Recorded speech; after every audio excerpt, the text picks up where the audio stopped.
Hello everyone, and welcome to this next episode of the Road to GT Academy. As you're probably aware now, we're getting closer and closer to the next academy, and the date has been announced. It is the 2nd of July, which I believe is a Tuesday. So on the Tuesday, we're going to have the demo to download, and then I believe it's going to kick straight off into GT Academy.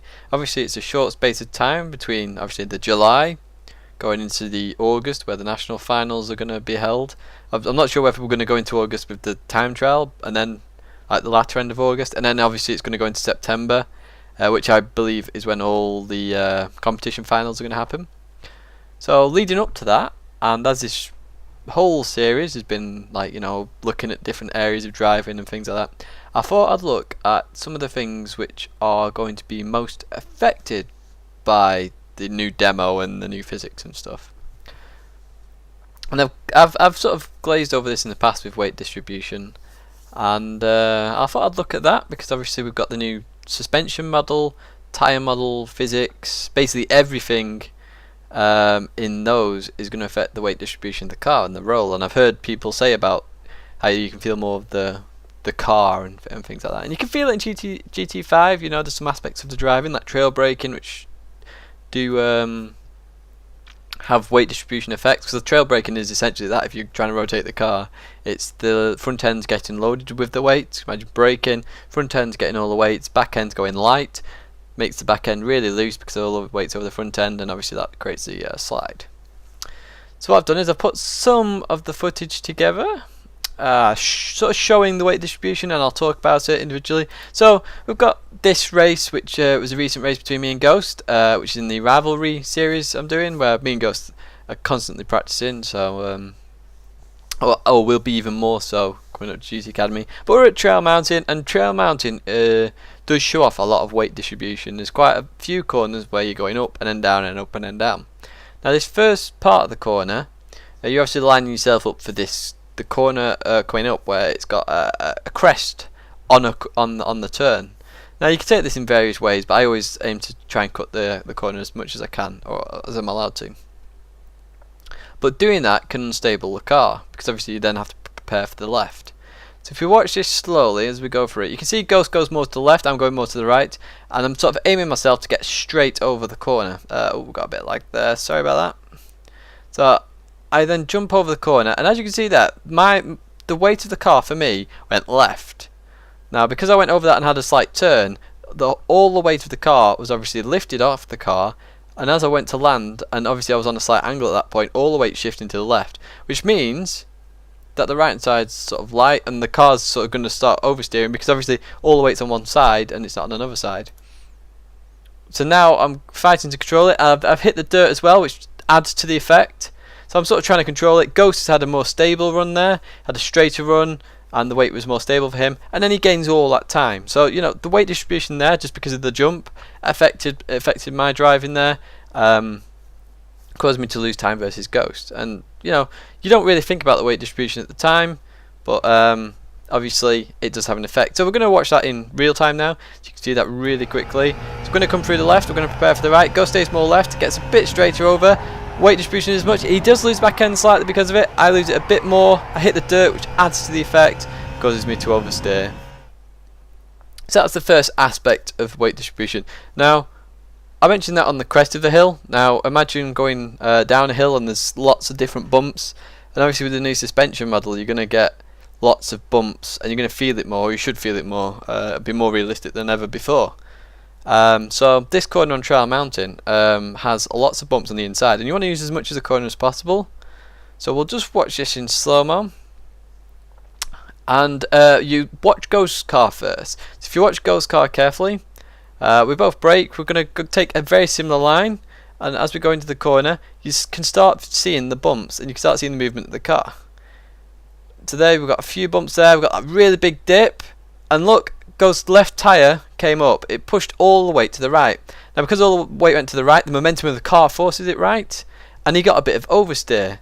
Now imagine that with a new suspension model, suspension moving more, it's more realistic, same sort of thing, you know, the weight moving to the side. You're going to have to probably counter more because the weight will have more realism in it.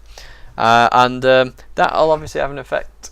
So it's that sort of thing I wanted to look at in this episode. I'll just replay that last little bit. So as we come in, if you watch Gho's car there, you can see the tyre just clip up about here now. And then he loses the back end slightly there, catches it really quickly, obviously realises what's happening, catches it, and then I run into a wall. But that's just the dirty air. That's another aspect we'll cover in a future episode. But now we're going to keep this going up to the big jump. Now in previous Gran Turismos, the big jump, literally sometimes you would have to brake before the jump or just on the landing. And obviously because the weight is lifted off the car, you're landing, obviously there's a lot of suspension movement. That'll have a big effect on the car if you suddenly land and then brake really hard. So you do have to be careful of that. Obviously the trail mountain track changes slightly. Well, I found it changes slightly. So, you know, it could change slightly again, and with suspension model and things like that, you've got to watch out for the weight. Now I wanted to show this. This is from GT Academy in the Leaf. And essentially I wanted to just show micro movements, so you can see the car moving all the time. So I'll just start playing this through because obviously it's quite slow at this point. I'll show it in real time as well. But imagine the curb as well. Obviously if you hit that curb and don't go over it, you suddenly get a transfer of weight to the left.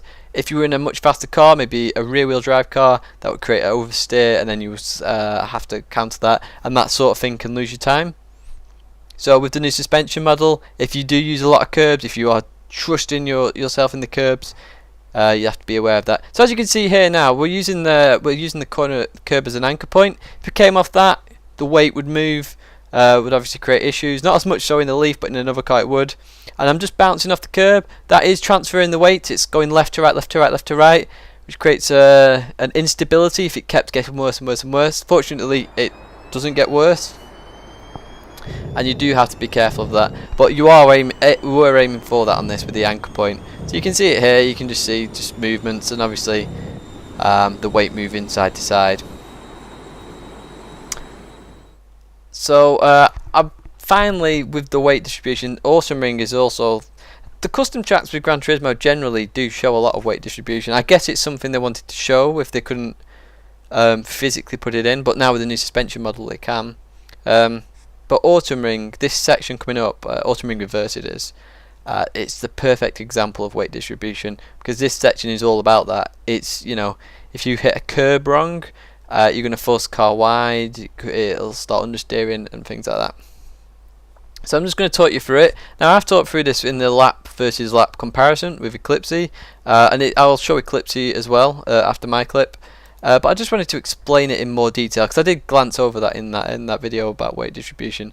So obviously as you come into this, it's all about central in the car over the curves, because if the weight's central, it's not moving, the car's not going to get unstable and things like that. So I was a bit to one side there, but it wasn't too bad. Here I centralise it, it's a very good turn, and then get the slight brake. The weight's now going to be moving to the left, to the back, but I then straighten it up hopefully slightly, a bit more to the left there with the weight, and now it's cost me a lot, because now I've hit that curb completely wrong.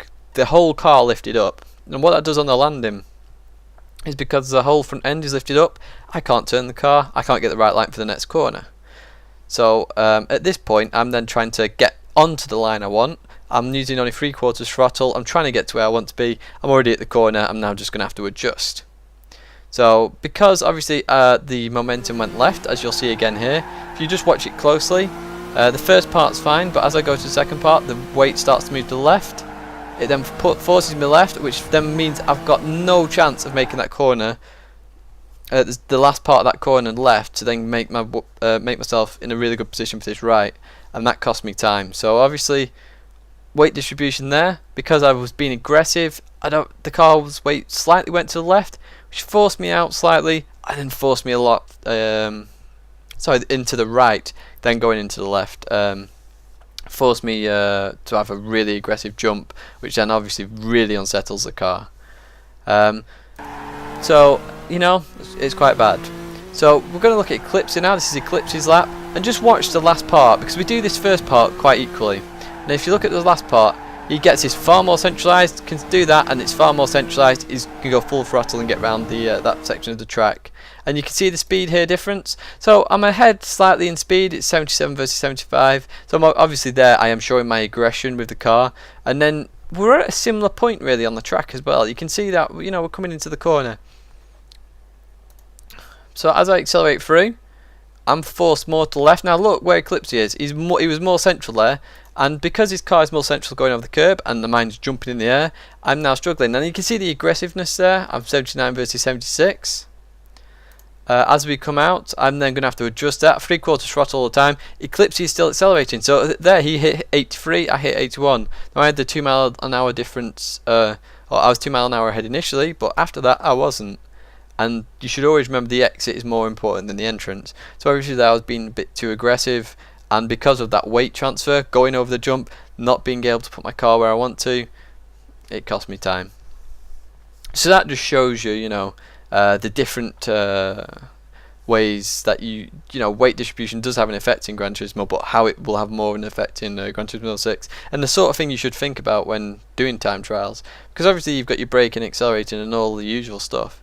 But then when you get to the final attempts, it's how you manage your lines and then how you manage the car and understanding the car, because obviously a car can brake, accelerate, but you imagine real life, you go around a corner. My little car I've got now, I go around a corner, it rolls crazily and it creates a lot of understeer. It's a little front wheel drive 206, but because obviously I go around a corner, and if I go around a corner quite fast, it really rolls because it's not got a sport suspension, so the central gravity is high. And I start rolling, and you're obviously having to look further. You're holding your body up. You're trying to make sure, you know, you're looking where you're going. But the car is you're having to turn more just to try and keep the turn, because the whole of the weight of the car is going to the, say if I'm turning left, going to the right, and it's that you've sort of got to understand. It's something you do have to learn if you want to race. They mentioned it in the GT Academy programs, and it's just something to think about really. So yeah, thank you very much for watching this episode involving weight distribution. Any questions, fire away.